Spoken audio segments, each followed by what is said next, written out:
I'm a war president.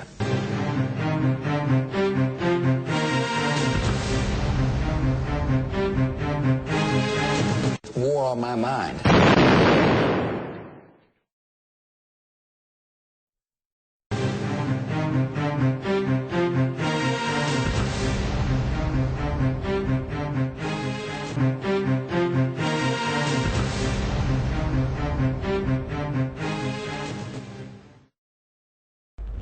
Ibu dan Bapak yang dirahmati Allah, marilah kita melaksanakan kajian lebih lanjut.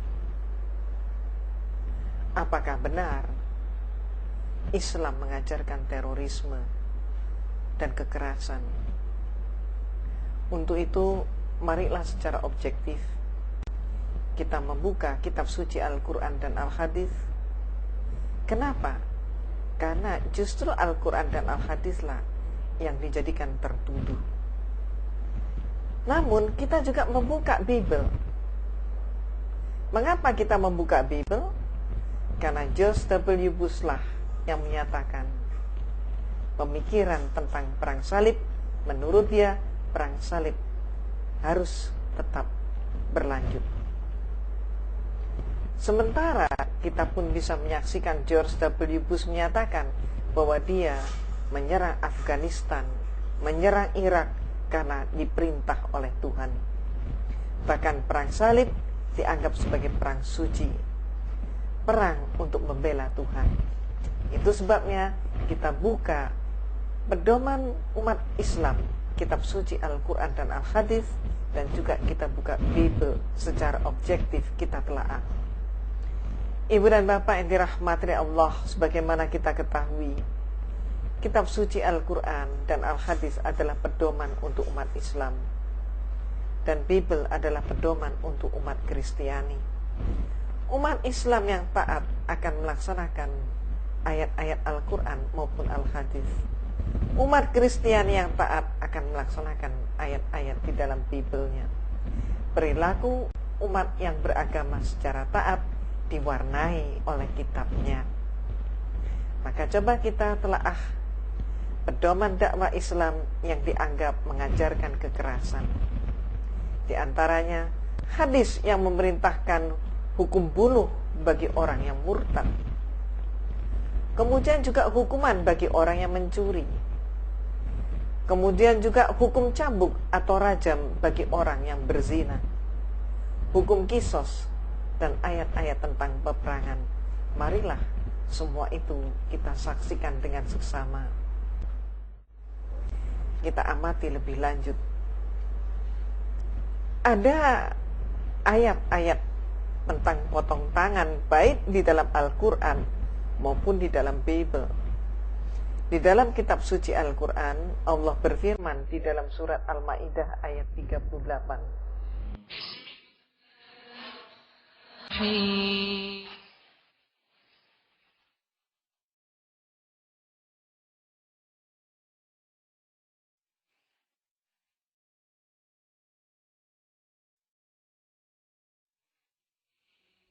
Yang artinya laki-laki yang mencuri dan perempuan yang mencuri, potonglah tangan keduanya sebagai pembalasan bagi apa yang mereka kerjakan dan sebagai siksaan dari Allah.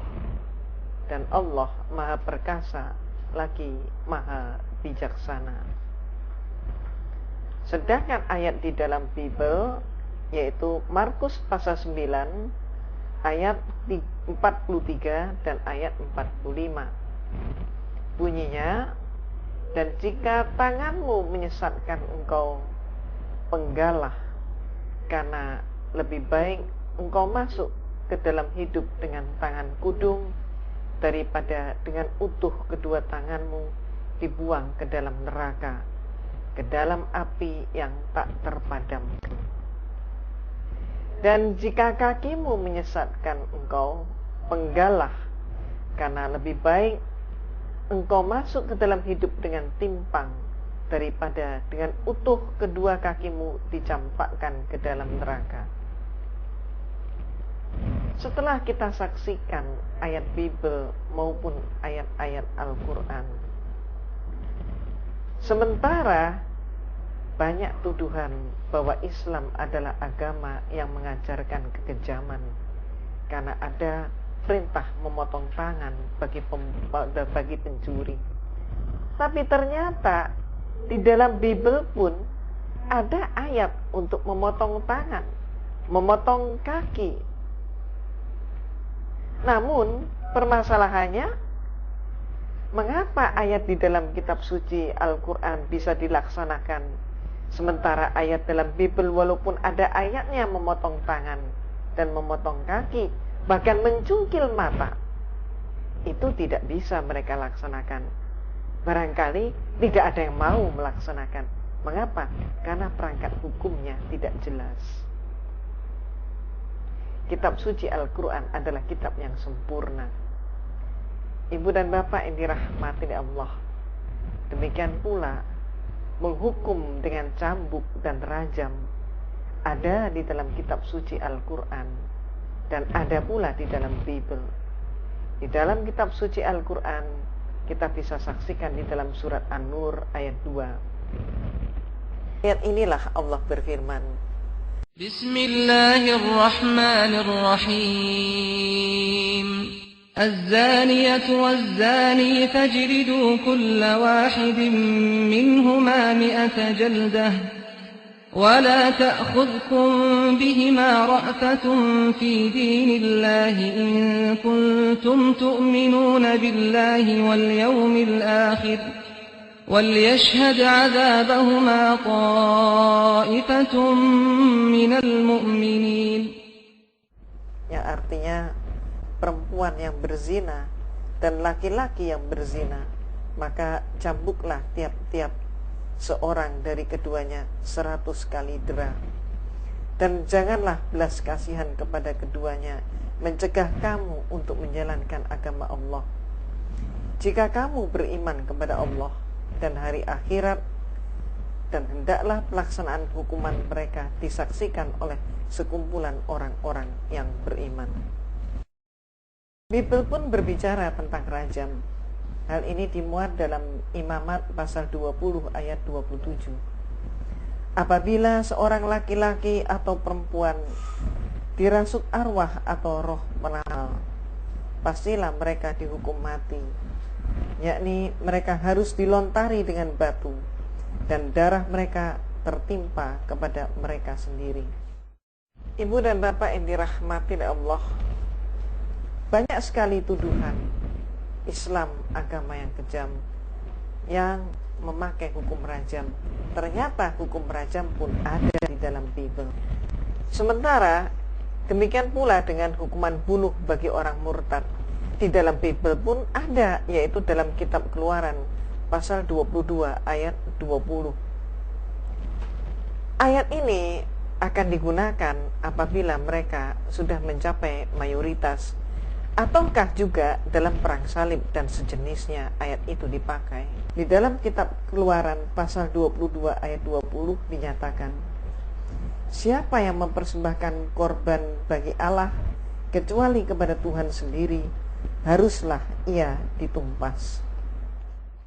Tentang kisos ada di dalam kitab suci Al-Quran, yaitu di dalam surat Al-Ma'idah ayat 45. Demikian pula di dalam Bible, ayat ini bisa kita saksikan, yaitu terdapat di dalam Matius pasal 5 ayat 38. Namun sesudah Matius pasal 5 ayat 38, mereka kemudian menambahkan ayat-ayat yang bertentangan dengan kisos, sehingga ayat tentang kisos pun tidak pernah mereka laksanakan. Tentang hukum kisos, mari kita saksikan di dalam surat Al-Ma'idah ayat 45.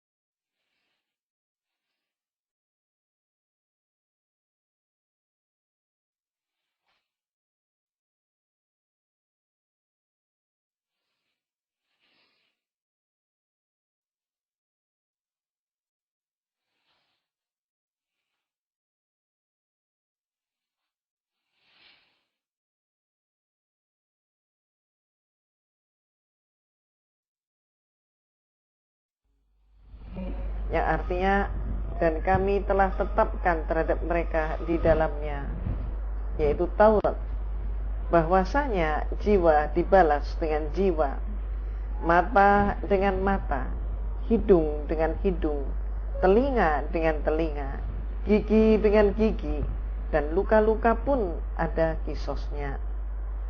Barang siapa yang melenyapkan hak kisosnya, maka melenyapkan hak itu menjadi penebus dosa baginya.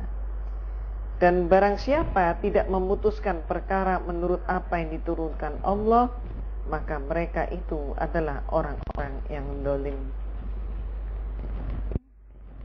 Ibu dan bapak yang dirahmati oleh Allah, kisos ada di dalam Bible. Dalam Matius pasal 5 ayat 38. Kamu telah mendengar firman, mata ganti mata dan gigi ganti gigi. Ibu dan bapak yang dirahmati oleh Allah, di dalam Bible ayat membunuh pun ada, yaitu terdapat di dalam kitab Keluaran pasal 22 ayat 18 sampai dengan 20. Seorang ahli sihir perempuan janganlah engkau biarkan hidup. Siapapun yang tidur dengan seekor binatang, pastilah ia dihukum mati. Siapa yang mempersembahkan korban kepada Allah kecuali kepada Tuhan sendiri, haruslah ia ditumpas.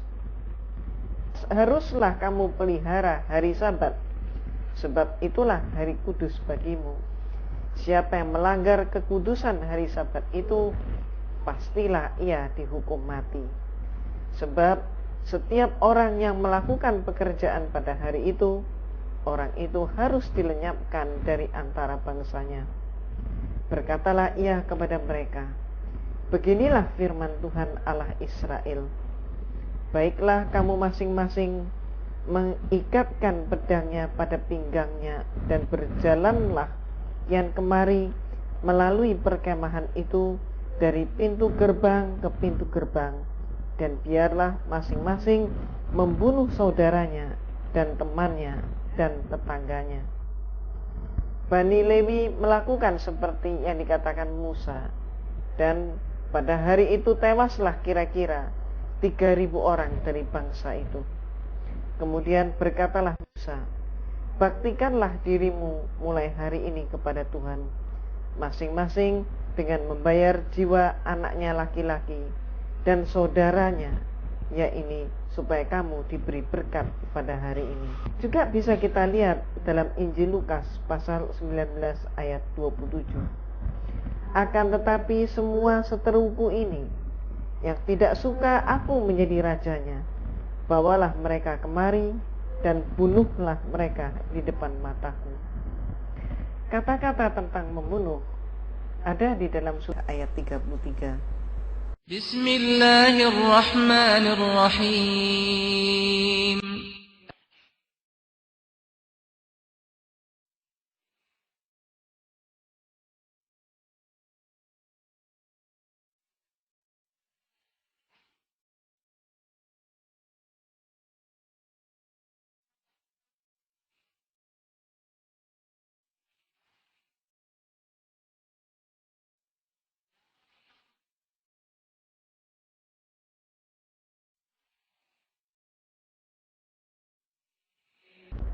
Yang artinya sesungguhnya pembalasan terhadap orang-orang yang memerangi Allah dan Rasul-Nya dan membuat kerusakan di muka bumi hanyalah mereka dibunuh atau disalib, atau dipotong tangan dan kaki mereka dengan bertimbal balik, atau dibuang dari negeri tempat kediamannya. Yang demikian itu sebagai suatu penghinaan untuk mereka di dunia, dan di akhirat mereka beroleh siksaan yang besar. Ibu dan bapak, memang di dalam kitab suci Al-Quran diatur termasuk tentang masalah-masalah kisos, rajam, bunuh, tapi semua itu bukan untuk kepentingan Allah. Allah tidak membutuhkan semua itu, tapi hukum itu diturunkan justru untuk kemaslahatan manusia, justru supaya hukum ini bisa ditegakkan, supaya manusia bisa hidup tenang, supaya manusia hidup menjadi sejahtera, agar supaya ada ketentraman. Apabila hukum Allah dicampakkan, maka seperti yang sekaranglah yang kita bisa saksikan. Seringkali orang berbuat tidak adil, bahkan berstandar ganda. Ada yang berteriak tentang emansipasi, ada yang berteriak tentang HAM, ada yang berteriak tentang demokrasi. Termasuk apa yang terjadi di berbagai peristiwa tadi. Guantanamo, Abu Ghraib, Jericho, perang salib, intervensi ke Afghanistan, ke Irak, dan lain-lain. Ini adalah suatu perbuatan yang perlu kita pertanyakan. Mengapa yang tertuduh justru Islam? Ternyata kita ungkap, Islam bukan teroris.